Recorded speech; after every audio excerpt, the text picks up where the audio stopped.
Hello, Tungsten Miner here. I have been continuing work on lots of Chisels and Bits details. Some on the house, but some elsewhere too. So let me start with this one here since it's now nighttime and it's pretty obvious what these things are. So I've made myself some nice fluorescent lights with a chain that ties them into the rafter. So let me talk a bit about how I did this. Because it involves using this colored block crafter, which is part of the flat colored blocks mod, which is intended as a companion mod to Chisels and Bits. So let me get a few materials together here. There we go.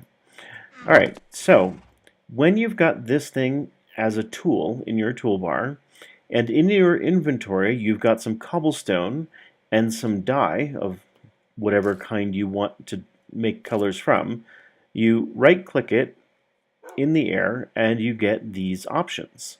So this is a yellow block with these RGB values, and these ones, and these ones, and these ones, light yellow, yellow again, light yellow, white. So these are all combinations of white dye and yellow dye. And for every block that you pull out of this inventory, it'll use up one piece of cobblestone and your dye, whichever one is appropriate or whatever blend. I'm not entirely sure at how it decides how much of which kinds of dye to use, but it definitely does. And then if I were to go and grab, say, some red dye, keep that in my inventory, try again, you can see my options are now greatly expanded to include various blends of white, red, and yellow. So I've got some orangey kind of blocks in here, light red blocks, so on and so forth. All right, so if I get rid of that guy, and I come over here to my minerals, get some glowstone, you can already see where this is going, and I turn it into a block of glowstone, keep that in my inventory, and now, in addition to the ones that I had before, I've got all of these, which are glowing blocks of whatever color. And that I placed down on the ground, used the Chisels and Bits chisel, and scooped them up again, and that was what gave me these blocks here, all the way through there. Now, I've changed the config values from their defaults for Chisels and Bits, so that any glowing block will give you a full 15 units of light, because otherwise you couldn't do something like this, right? Where you have some very thin pieces that are generating quite a lot of light. And it makes sense that if you're using glowstone, then the whole block ought to have that illumination. But hey, we want to be able to make very realistic models, and we know that light bulbs, especially fluorescent light bulbs, can kick out quite a lot of light. So here we are. The rest of it is just, it turns out, marble from underground biomes constructs, but it has a very flat affect without a lot of details, so it serves just as well to be painted aluminum. And then I took iron and made an iron block, pushed that through my chisel, and that gave me a relatively unfeatured block. Now I probably could have done flat colored blocks and gotten that out of there, but I like to try and use such material as I can whenever possible. So that's how I made these two things. And of course these are two different pieces. So I made a left-hand side and a right-hand side. But these are actually mirror images of each other. So in fact I probably could have gotten away with just making one and then flipping it around. So that gives me my two lights that I have in here. So let me quickly take a nap here so that I can get some daylight back, and we'll take a look at a few other things. Alright, so next up you can see that I've completed the next story of this staircase. So remember, I'd had this one going down, but it was kind of cut off at that level. So I've gone ahead and used my positive chisel design to just extend this upwards, which is pretty straightforward, just cleaning up the edges a bit.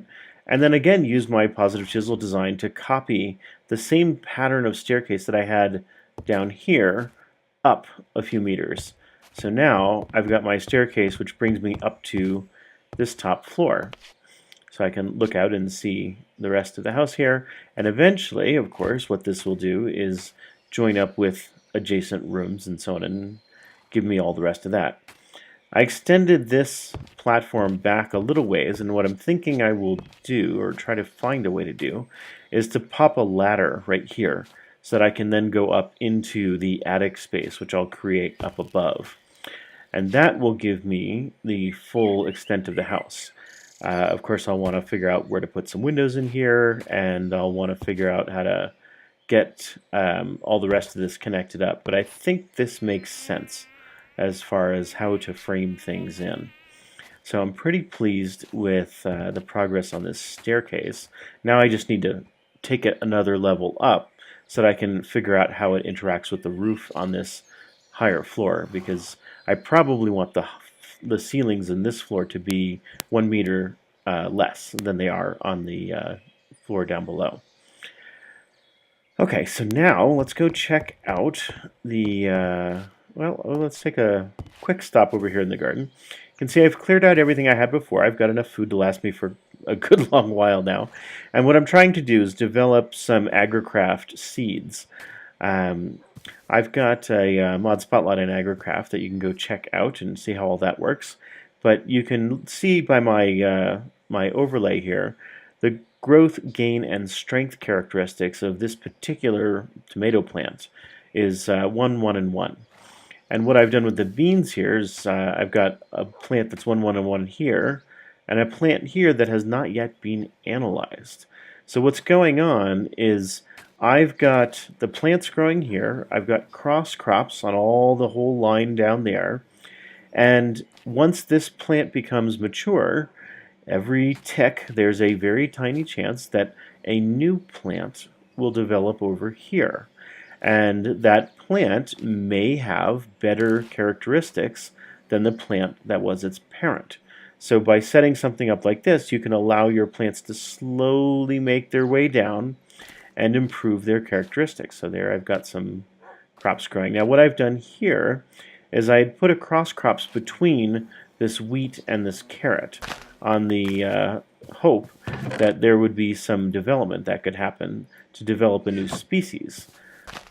Because when you have cross crops in between two different plants of different kinds, then you have every tick a very tiny chance that a new species will develop in between them. And a much larger chance, unfortunately, that one or the other of the parents will simply spread into that cross crop. So hopefully I will develop a new species here. I've done the same thing over here, but so far nothing has popped up. Still got all the same fruit trees, still got my bees over there, so none of that has changed. Let's take a look at this thing. So this seed analyzer, this is how you know what you've got. You can take your seeds, drop them in there. It'll take a little bit of time, and it will reveal what the characteristics are for those seeds. So this is 2, 2, and 2, rather than 1, 1, and 1. So this is a slightly nicer carrot seed than the default one. And then finally, this agricultural journal shows you what plants you've discovered. Now, normally, you would have a list of possible mutations listed over here, and it would just have like a big question mark icon instead of the actual plant for the cases where you haven't actually discovered that plant yet. So you'd have normally wheat plus something else equals something else. And all of these would be question marks until you had actually worked out what that was and had accomplished growing those seeds and then analyzing them here. I'm guessing that the rewrite of agricraft just hasn't quite gotten that far because this isn't showing up for anything at all. And I kind of know that there ought to be something in there. So for example, I can say wheat, seeds, and then I can say what's the use of this, and in crop mutation I can say seeds and potato ought to yield carrot, and I can flip through a couple of other options to see what wheat and other things ought to yield. And obviously there's more than nothing, which is what's reflected in the book right now. So definitely something not quite right about how this seed analyzer works. But this does actually remind me that this is another one of those tiny little details that I've put together. So this is obviously a little table. Let me break this piece off here. I don't normally talk about it very much, but you can always pick up a Chisels and Bits block the same way you can anything else. And then when you go to put it down again, it just shows you the same kind of transparent pattern that you'd expect putting down any block. So here, I've got a little table. It's just one kind of oak that has a vertical kind of orientation on the bottom, and then just normal oak around the sides there, using a fairly common design for a simple work table, and then a different chisel pattern for the planks on top. And so that gives me a fairly nice, realistic looking table to drop this on. I took a look at the seed analyzer before making the table, and I decided to use the same kind of wood so that the whole thing looks like it's meant to be a piece together. Okay, onward. Let's go look at the one last thing that I've done since the last video, and that is to decorate my canal there a little bit. So let's get closer and see what I've got.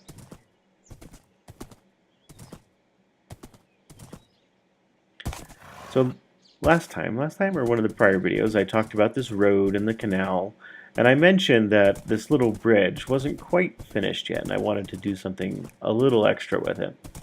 Well, what I've opted to do is to make a little guardrail here. So these are just regular oak posts, these are regular oak planks, but using chisels and bits to make them into a nice little fence. And then I took the same oak posts, and you can see they're ever so slightly rounded. And then I took plain wool and made this little rope that goes between each. And it's just tall enough to keep the player from walking over the edge. It is not, however, tall enough to keep a horse from walking over the edge, so you do still have to be a little bit careful. And then a little knot to tie off on this end and at the other end. So this gives me a little bit more decorative element down here, but still stays pretty rustic because this is now pretty well out in the country. I don't need it to be too fancy. So that's what I've got there. And the way that I decided on these particular curves is I grabbed a program that's meant for doing icons and other kind of tiny little work. Let me grab a copy of that here. And so I made myself a new image using this size. I grabbed my oval tool, and I dragged it across until I got a shape that I liked. And then I just copied this bottom edge in wool and brought it back over into the game. And that's how I wound up with that particular shape. And then, of course, I just used my positive chisel designs to cut and paste and make lots of copies of this. So that's what I've got for this time around. Unfortunately, one other thing to report is that we ran into some troubles with Animania, particularly with their horses. A bug came up where some players went into a region of the world that was brand new, some animals spawned, and there was just an exception that killed the server. The server went down completely. Of course, the players got kicked out. And when the players tried to log back in again, the bug occurred again, shut down the server, kicked out the players, and basically made them completely trapped in that part of the world.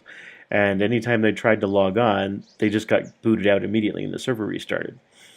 So, unfortunately, I've had to remove Animania from the mod pack, which is quite sad. It's a really nice mod, and just hope they get those bugs under control. So I'll keep an eye on their development, and hopefully I'll see a bug fix for that coming pretty soon. It's already been reported, so not much else for me to do in the interim.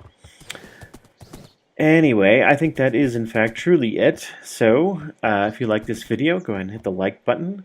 If you want to know when the next one's ready, hit subscribe, and I will talk to you later.